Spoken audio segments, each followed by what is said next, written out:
You have few part on physical examination. First, you need to assess the gait.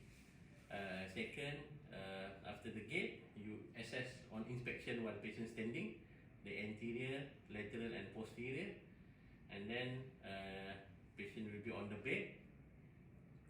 You need to assess the patella, what we call that, the patella movement. And then the other thing, you need to assess the patellofemoral joint, the effusion. After that, you proceed with palpation, range of motion, as well as special test. I will demonstrate how to do a physical examination of the knee. Okay. We ask the patient to walk, and you inspect from the front. Make sure your eyesight should be same level with the knee joint. Boleh pusing boleh tak? Okay, this one you inspect from the posterior. Okay, pusing ke belakang. And you inspect from lateral. Okay, from the on standing during the inspection, first you inspect from the anterior. Inspect for any deformity of the knee. So the most common deformity, particularly in elderly, you have varus and valgus deformity. And then the other thing you should inspect for the quadriceps muscle bulk, and then your vastus medialis obliquus is the first muscle atrophy in knee problem. Okay, from lateral, you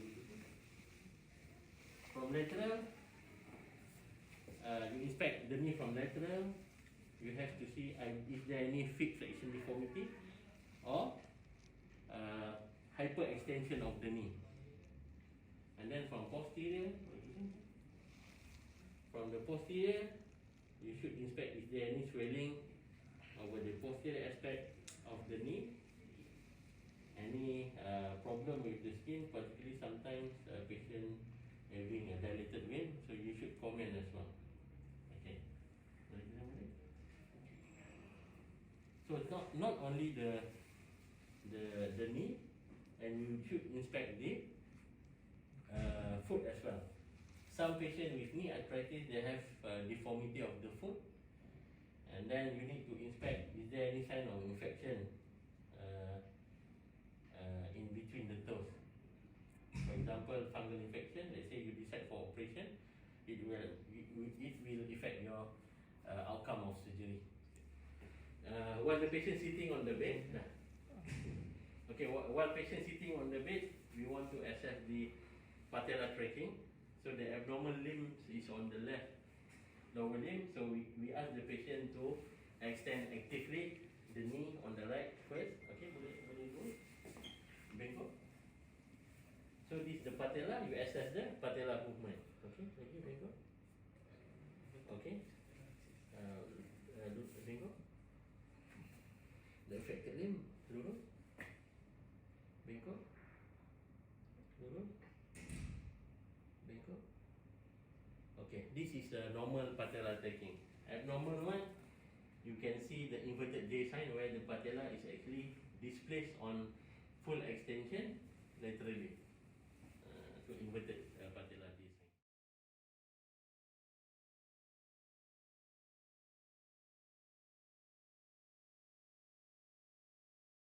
Lying down on the bed, you do one small inspection. Compare the quadriceps. The quadriceps muscle bulk, you can see here is smaller as compared to the right side. And then the vastus medialis obliquus I mentioned just now, this one is bigger as compared to the left side, the abnormal side. And then the next step is for you to assess the effusion and patellofemoral joint. So patellofemoral joint, you do patella grinding test. Look at the patient face. This one the normal knee. Put your palm on top of your patella and grind towards your femoral condyle. See the patient face. Either the patient in pain or not. And then similarly you do at the abnormal side, and grind the patella onto your distal femur. Okay. After that, you assess the patella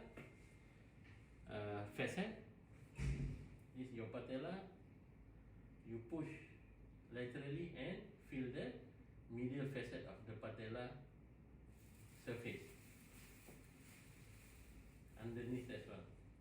And then you push laterally, feel for under surface of your patella laterally and the border of the patella. Okay. And you start with effusion test. Effusion test, the gross effusion in the knee, you start with patella tap. You must empty your patella, suprapatellar port, accumulate the fluid inside the knee joint, and your right index finger push on the patella. So this is the abnormal side. You squeeze the fluid into the knee joint, and then your index finger push on the block the patella. So if you're able to block the patella and you feel your patella hitting on the distal femur, it means that there's a gross fluid accumulation in the knee joint. If you don't, if the patella tap is negative, so you need to proceed with the test which detect the smaller lesser volume of fluid inside the knee joint, which is fluid shift test. Okay, this is fluid shift test. Accumulate the fluid inside the knee joint from the suprapatella. Hold the suprapatella, and your right hand empty the fluid from the middle compartment, and your thumb push from the lateral. Let's say if you see bulging on the middle side, it means that there is a fluid inside the joint. This is fluid shift test. We proceed with palpation. Palpation, you flex the knee joint bilaterally around 90 degrees. Flex. Make sure the level of the knee is similar. Okay, you start your palpation from the quadricep tendon here. So you palpate from the quadricep tendon, and then this is the patella. Palpate for tenderness. Look at the patient face, and then your patella tendon, and this is your tuberosity, the insertion of your patella tendon. Then after that, how do you find the joint line? You need to palpate the joint line. This is the soft spot, medial soft spot. This is a lateral soft spot. So from the middle soft spot, you palpate medially, follow the joint line until you reach the posterior. So you look for tenderness, because this is the most sensitive examination to identify the meniscus pathology or meniscus tear. So from lateral, from the soft spot, follow laterally until you reach to the posterior, because this is your anterior horn, right? This is the body of your meniscus, and then posteriorly is your posterior horn. Okay, that's on palpation. Range of motion. For range of motion, so you have two types of range of motion. One is active range of motion. Second is passive range of motion. For knee joint, while the patient on flex position now, you ask the patient to do active flexion for the knee. Tuan boleh bengkok yang untuk ni? Bengkok, okay. So this one is active. This one boleh bengkok. This one is active range of motion, and passive, you try to push. Saya tolak sikit, kalau sakit bagi tahu. Tolak sikit. So there's some improvement around 10 degree. This one. So the flexion is around 140 or 160. 160. Okay, the range of motion for flexion. And then of course you need to extend the assess the extension. Boleh lurus.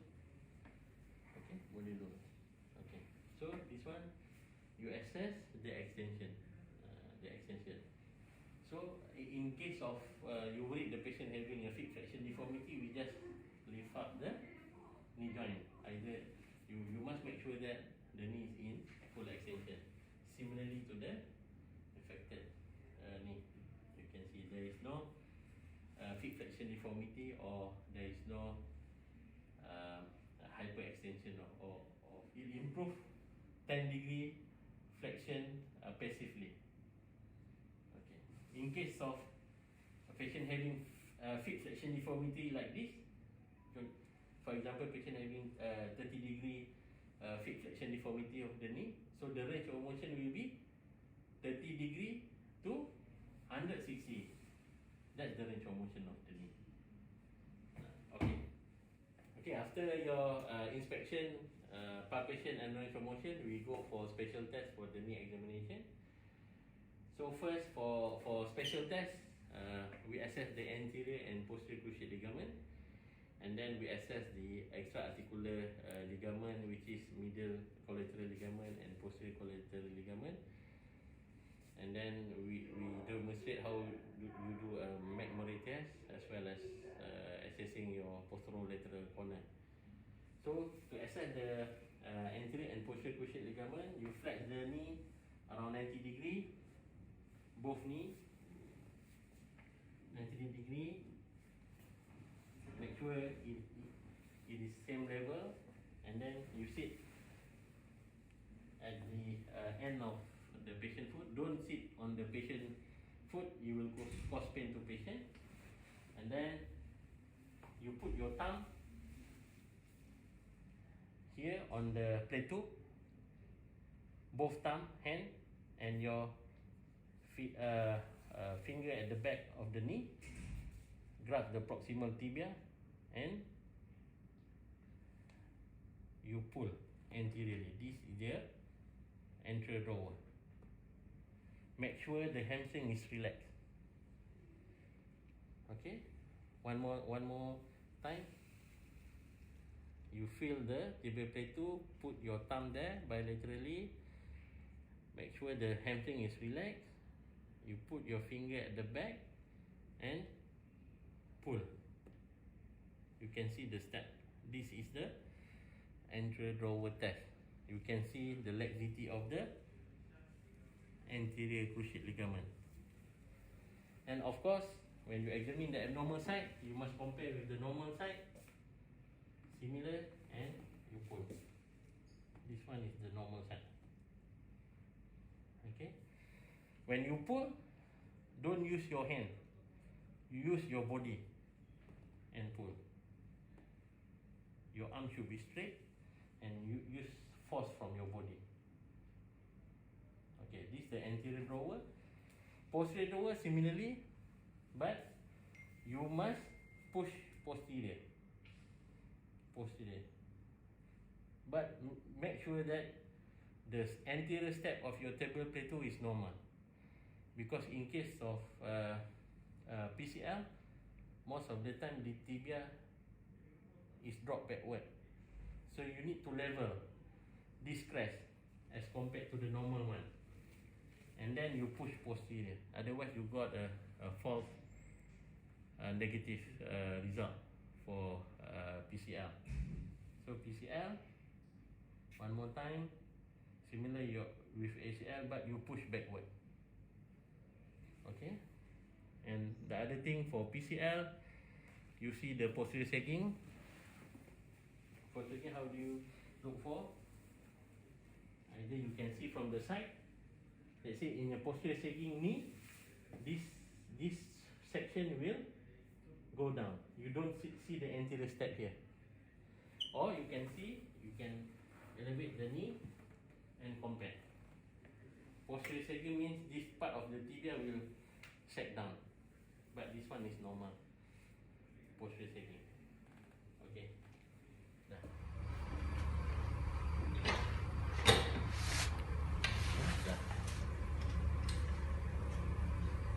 Okay.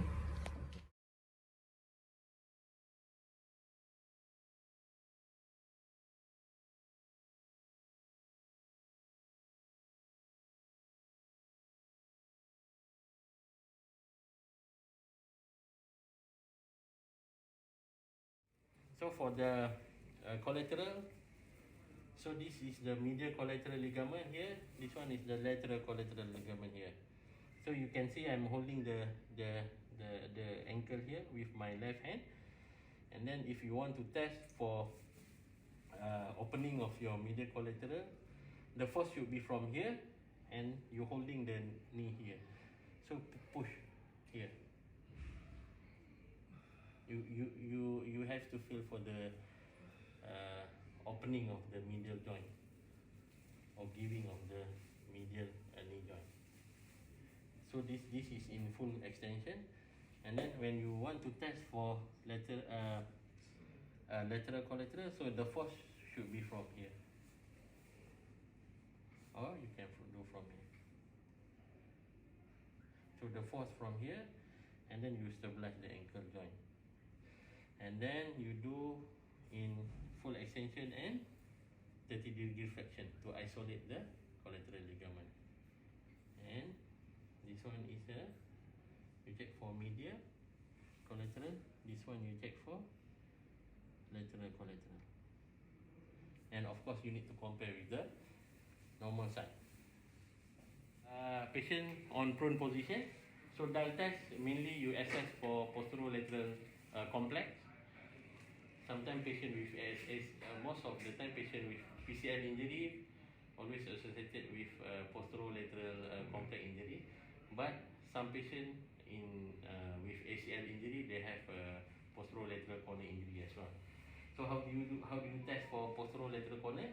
Patient in prone position, somebody holding the knee, and then you do 30-degree flexion and external rotate the foot. You see the angle, compare. So this angle, right? So this one, and then this one. Let's say if the posterolateral corner is injured and legs, you get more external rotation of the foot as compared to the normal one. Okay, you do in 30-degree and 90-degree. Compare both lower limb.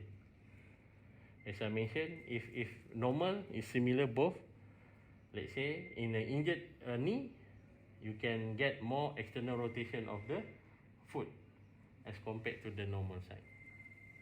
Okay, I perform at the end of the physical examination because it caused pain. So the purpose of McMurray test is that you want to detect the meniscus pathology, either the medial and or lateral meniscus.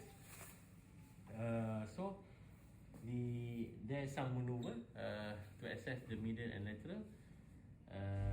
The positive when the patient complain of pain, or there is a catching sensation over the knee joint during the maneuver. So first you flex the knee, hold the foot is like this, and then for medial meniscus, you external rotate the tibia and apply for varus force, and gradually extend the knee joint. See the patient face, that's the important. See the patient face, don't cause pain to patient. Okay, similarly for lateral meniscus, you flex the knee joint, apply internal rotate of the tibia, and apply a valgus force, and slowly extend the leg and see the patient face.